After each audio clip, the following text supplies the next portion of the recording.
এই ছেলে যৌতুক নিবে না, কেউ মেয়ে বিয়ে দিতে রাজি আছে না মজলিসে? তাহলে বিয়ে পড়াই দেয় এখনই। যৌতুক মুক্ত একটা বিয়ে হয়ে যাক। কোন মুরব্বী আছেন যে আমার মেয়ে দিব, এই ছেলে যৌতুক নিবে না, ভালো ছেলে। এ নামাজ পড়েন আপনি, কি করেন?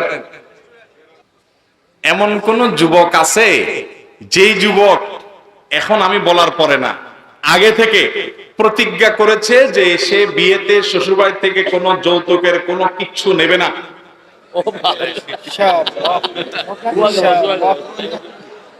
আবি ইত্তেবাজি বেগম পুরস্কার দেয়া কম। আচ্ছা, এক মিনিট এ ভাই, সত্য করে বলো, আমার সব কথা যদি বিয়েতে কোনো কিছু নিব না, কিন্তু আমার যদি আমার যদি আনবো এর আগে আমার পেশায় আমার পাশে দাওয়াত আমার নিজের পক্ষ থেকে খাওয়ার মানুষ সব খাওয়া নেবে। ও বাজি পাম দিও। শোনেন, এখন নিয়ত করছেন না আগের নিয়ত? আপনি বিয়ে কি করে ফেলছেন একটা, এখনো করেন নাই? তো বিয়ে করলে যৌতুক নিবেন না, তো বাপ মা খোঁচা বেজে। আরে বাপ মা তো বলবে যে তুমি যৌতুক নেও নাই, সবাই নেয়, তুমি না নিলে কেমন? চিটাঙ্গের মানুষ যৌতুক ছাড়া বিয়ে করে? করে, সবাই তো আর একরকম না। আপনি যৌতুক নিবেন না শিওর?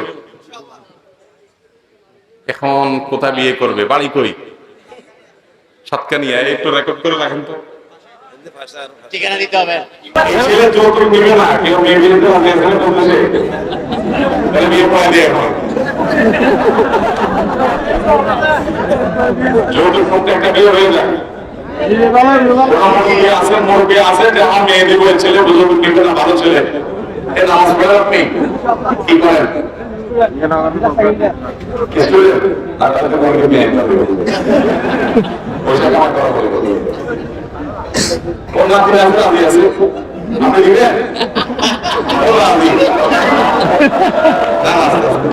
নাতিনটা আপনি দিতে পারবেন না, আপনার ছেলের অনুমতি রাখেন। আপনি বলি না তো এই জন্য আরেকজনটা দিয়ে দিতেছেন, ঠিক আছে? যুবক সমাজের সবাই খারাপ বললো, তোমার বাপ মা বললো তার সাথে বেয়াদবি করবো না, কিন্তু যৌতুক দেওয়া যাবে না। যৌতুক দিবেন যুবকরা, যৌতুকের বিরুদ্ধে সংগ্রাম করবেন ইনশাআল্লাহ। একজন মেয়েকে তার বাপ মা ছোটবেলা থেকে পড়ালেখা করিয়ে টাকা পয়সা দিয়ে চিকিৎসা করে খাওয়া পরে একটা মেয়েকে ছোটবেলা থেকে জন্মদান থেকে বড় করছে। বড় করার পরে আস্ত মেয়েটা গাড়িতে উঠে আপনি নিয়ে আসতেছেন বাড়িতে। আপনার বরং উচিত শ্বশুর শাশুড়ির উল্টা টাকা দেওয়া, ঠিক না বেঠিক? সেখানে শ্বশুর বাড়ির কাছ থেকে উল্টা আরো টাকা নেওয়া জুলুম। টাকা নেওয়া কি জুলুম? আর শুধু টাকা নেওয়া আপনাদের সারা দেশে তো আছেই, আপনাদের চিটাগাঙে সিলেটে একটু স্পেশাল আছে।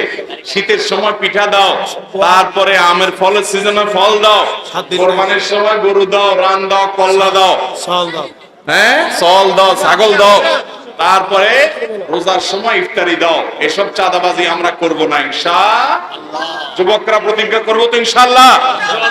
মা বাবার সাথে বেয়াদবি করব না, কিন্তু তাই বলে যৌতুক নেব। আল্লাহ আমাদের তৌফিক দান।